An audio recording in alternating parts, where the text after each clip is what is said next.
Thank you. Well, good afternoon.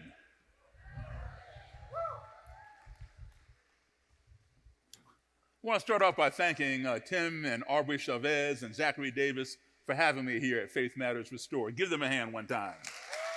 All right.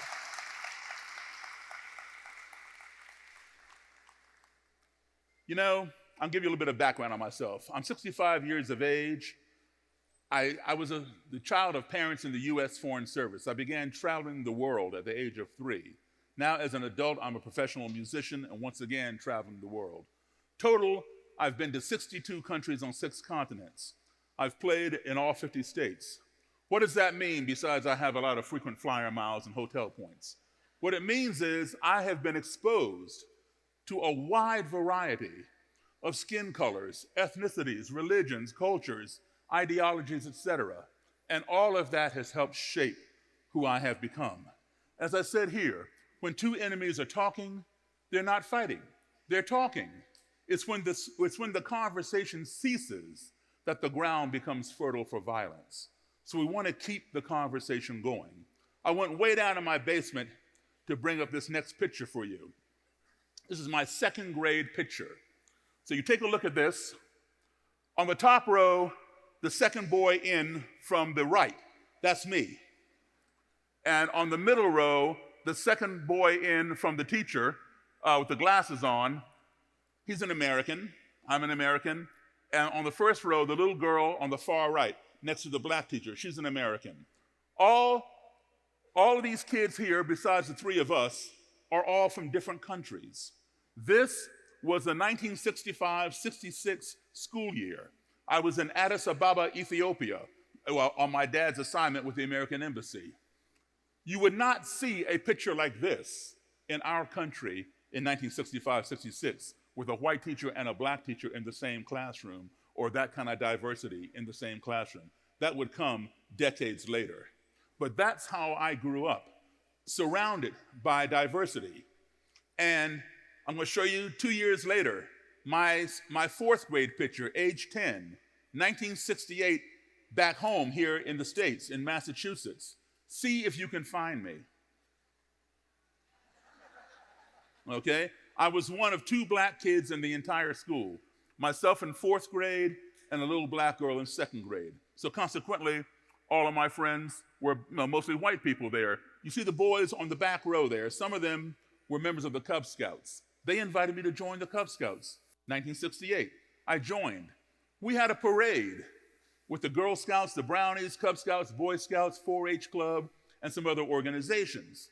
Streets were blocked off, sidewalks lined with nothing but white people waving and cheering, smiling, having a good time, until we got to a certain point in this parade route when suddenly, pow, I'm getting hit with bottles, soda pop cans, and just small debris from the street by just a small group of spectators off to my right, mixed in with the larger crowd. I remember it being a couple of kids, maybe a year or 2 older than me, and a couple of adults who were throwing things. I didn't know these people. And my first thought was, oh, those people over there don't like the Scouts. That's how naive I was. Yeah, because I'd never been through this before. You know, the real reason did not occur to me. That's why I showed you my 2nd grade class. I was around people from all over the world, all right? So my den mother, my cub master, my troop leader all came running and covered my body with their bodies and quickly escorted me out of the danger. And I kept saying, why? Why are they doing this to me? Why? Because nobody else was getting this special protection. All they would do is shush me and tell me to move along, everything will be okay. Well, they never answered me why it was happening. When I got home, my mom and dad, who were not there, were putting Band-Aids on me and cleaning me up and asking me, how did you trip and fall down and get all scraped up? I told them what exactly happened. For the first time in my life, my mom and dad sat me down and explained to me what racism was. Believe it or not, at the age of 10, I had never heard the word racism. Why would I? It was not in my sphere. It was not in my world. But now it had entered it, and I didn't understand it. When my parents told me this, I literally did not believe them, because my 10-year-old brain could not process the idea that someone who had never seen me, never spoken to me, knew nothing about me, would want to inflict pain upon me for no other reason than this. It made no sense. And furthermore, the people who were doing it looked just like my friends. So that didn't make any sense either. So my parents were wrong. Well, this being 1968, I found out otherwise. A lot of other things began happening, and I realized this phenomenon called racism did exist. So at that age of 10, I formed a question in my mind, which was, how can you hate me when you don't even know me? And I've been looking for that answer now for 55 years, because I'm 65 now and I was 10 then. So who better to ask that question of than someone who would go so far as to join an organization that has over 100-year history of practicing hating people who don't look like them, who don't believe as they believe. So I began seeking out white supremacists. And I've been doing this now. Next year will be 42 years. So this year's 41 years I've been doing this in between my music gigs. This is from about 30 years ago. Oh, there you go. At a Klan rally. You see the fire on the cross is going out. I asked the Klansman to pose for a picture with me, which he did. And I talked to these people because I believe when two enemies are talking, they're not fighting. They're having a conversation. And the more you converse, the more you find out how much you have in common as opposed to what you have in contrast. That is in the state of Maryland. This is almost 8 years ago in the state of Missouri. There are a lot more Klan people at that rally, but the rally is over and they're over out of the camera shot having a soda pop and food on picnic tables. You always leave some Klansmen to watch the cross because it's going to fall over and sparks are going to fly, so they make sure nothing catches on fire. What do I do at these rallies? Like I said, I converse with people. I'm a firm believer that a missed opportunity for dialogue is a missed opportunity for conflict resolution. Nothing gets resolved unless you talk about it.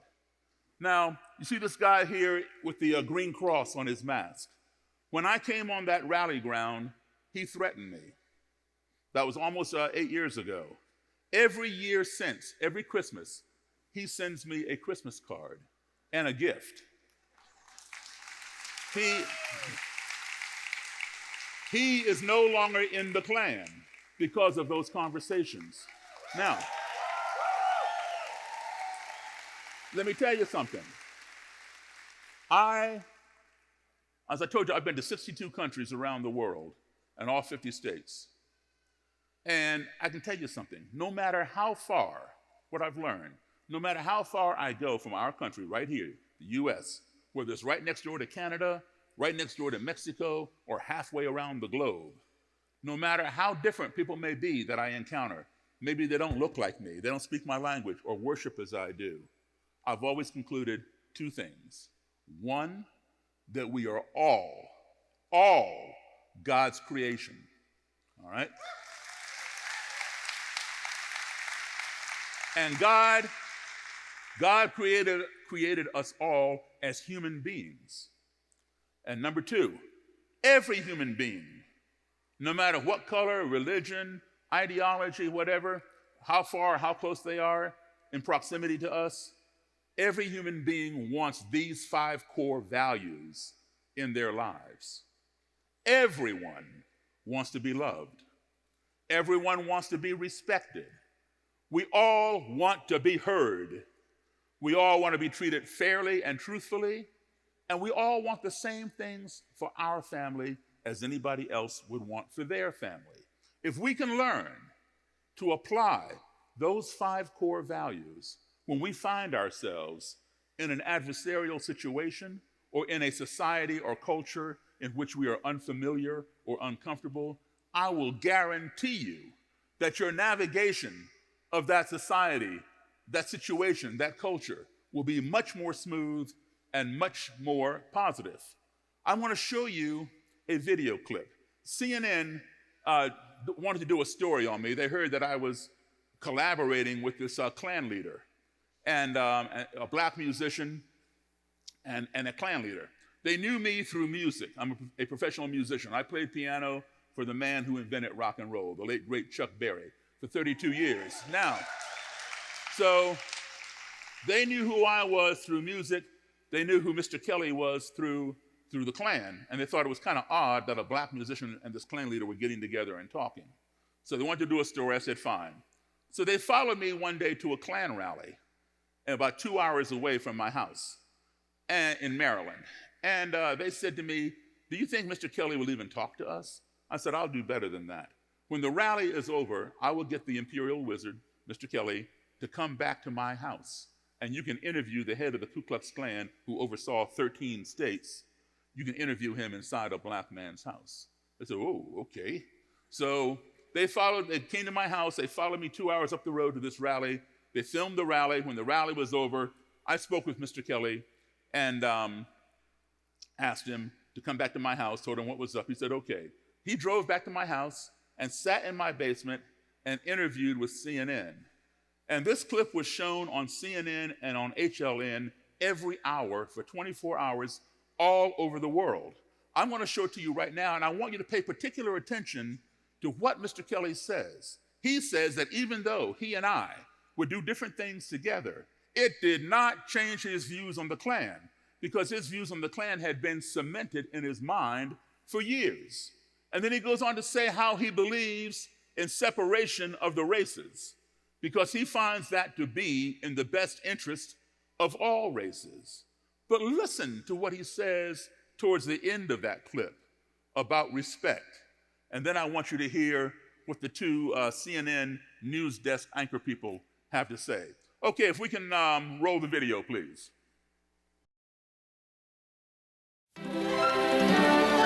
This is CNN. Welcome to this final hour of CNN Sunday Morning. I'm Bob Kane, and today for Miles O'Brien. Good morning to you all. I'm Joey Chen. Friendship can transcend all kinds of boundaries. Just look at us. And two men in Washington area are showing that even an African-American man and a member of the Ku Klux Klan can find common ground. CNN's Carl Rochelle reports. Davis is one of the few African-Americans you will ever find attending a KKK rally. More than attending, he is welcome. I got more respect for that black man than I do you white niggers out there. It's been a tough day for the Klan. Their Maryland rally found many local residents rejecting the message of white separatism. After it's over, Daryl Davis hangs around backstage with his friend, Klan wizard Roger Kelly. It's not unusual for blacks and whites to be friends, but it is unusual to find a black man and a Klan leader chatting pleasantly over an orange soda after a Klan rally. The relationship started over a book Davis was writing. His secretary set up an interview with Roger Kelly, but didn't tell him Davis was black. They talked and talked some more. Davis learning about the Klan, Kelly learning about Davis. We get to know one another and we do different things, you know. It hasn't changed my views about the Klan, you know, because my views on the Klan's been pretty much cemented in my mind for years. I believe in separation of the races. I believe that's in the best interest of all races. Does he really? Or has friendship transcended the color barrier? Listen to Kelly at a Klan rally. I will follow that man to hell and back because I believe in what he stands for and he believes in what I stand for. A lot of times we don't agree with everything, but at least he respects me to sit down and listen to me. And I'll respect him to sit down and listen to him. The strange relationship of a KKK wizard and his black buddy. In Washington, I'm Carl Rochelle, CNN Sunday Morning. Strange. Good adjective, strange. Certainly that. Okay, now, you heard the Imperial Wizard of the Klan say that he respected me. Well, first you heard him say that even though he and I would do different things together, it did not change his views on the Klan because his views on the Klan had been what? Cemented in his mind for years. And he goes on to say he believes in separation of the races. But at the end, you heard him say he respected me. What's that all about? I'm a black guy. He's a Klan leader. What he said was, we may not agree on everything, but at least he respects me to sit down and listen to me, and I respect him to sit down and listen to him. Those are his words. In that one sentence, he named 3 of those 5 core values I gave you. I told you, everybody wants to be loved. We all want to be respected. We all want to be heard. We want to be treated fairly and truthfully, and we want the same things for our family as anybody else out there wants for theirs. He said that I listened to him. That means I allowed him to be heard. He said I respected him. Okay, that's 2 values right there. Now understand something. I did not respect what that Klan leader said. I am not a racist. I'm not a separatist, a supremacist, a nationalist, none of those things. I'm going to say it again. I did not respect what he had to say. I respected his right to say it. You understand the difference? Okay. So he said, I respected him and I sat down and listened to him. That means I allowed him to be heard. And because I did that, he said that he respected me and sat down and listened to me. That's treating each other fairly.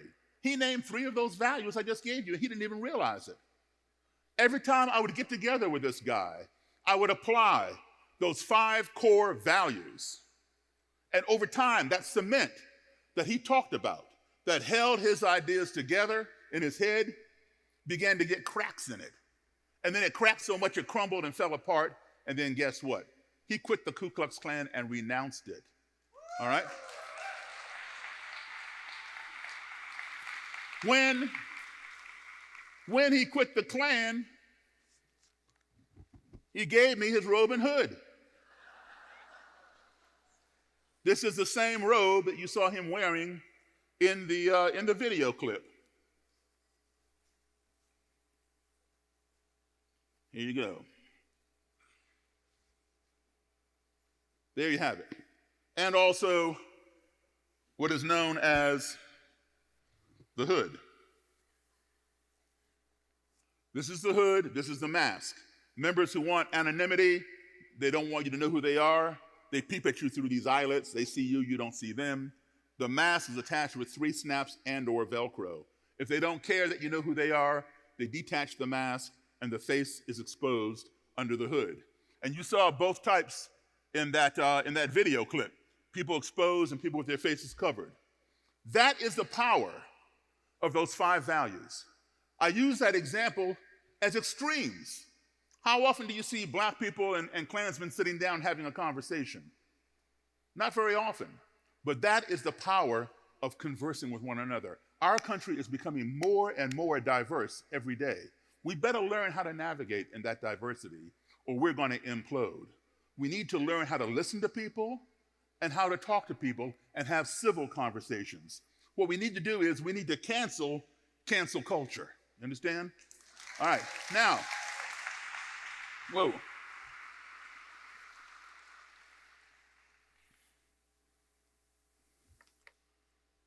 The 2 CNN anchor people, they implied that I was strange. Okay? But I'll tell you what, I've been doing this for 41 years. I've got over 50 or 60 robes and hoods, swastika flags, all kinds of white supremacist stuff that have been given to me by active members who have since renounced that stuff. So, thank you. If being strange causes people to give up stuff like that, we all need to be strange. Now,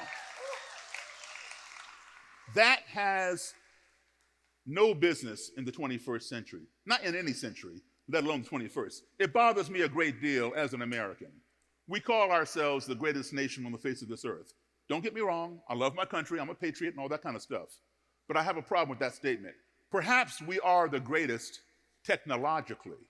After all, we, Americans, built the technology to put a man on the moon. Nobody else did that, we did that, all right? And while astronaut Neil Armstrong was up there walking around on the moon, talking about 1 small step for man and 1 giant leap for mankind, we were able to talk to Neil Armstrong live, all the way from Earth to the moon via satellite radio phone. We invented that technology. Everybody in here has a cell phone. Everybody in here has email. Type a few letters, type a few numbers, hit send.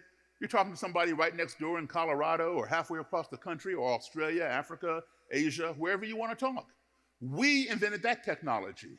So how is it that we Americans can talk to people as far away as the moon, anywhere on the face of this earth, but yet some of us have difficulty talking to the person who lives right next door because he or she is a different religion, a different persuasion, a different color, a different whatever. It seems to me that before we can call ourselves the greatest, perhaps our ideology needs to catch up to our technology. And once we get them both up there, then we can truly brag. Because folks, we are living in the 21st century.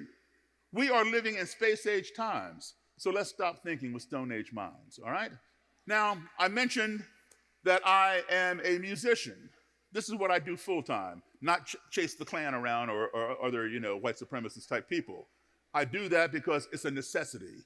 Our country can only become one of two things. It can become one, that which we sit back and watch it become, or two, that which we stand up and make it become. So you all have to ask yourself that question.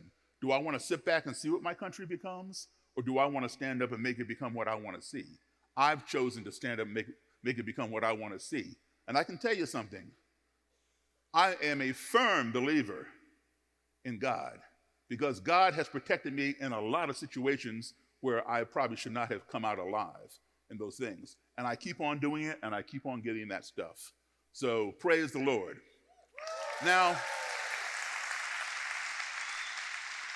I'm gonna play you one song real quick.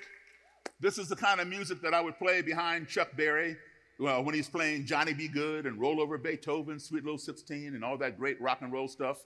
Comes from a genre of music known as boogie woogie, all right?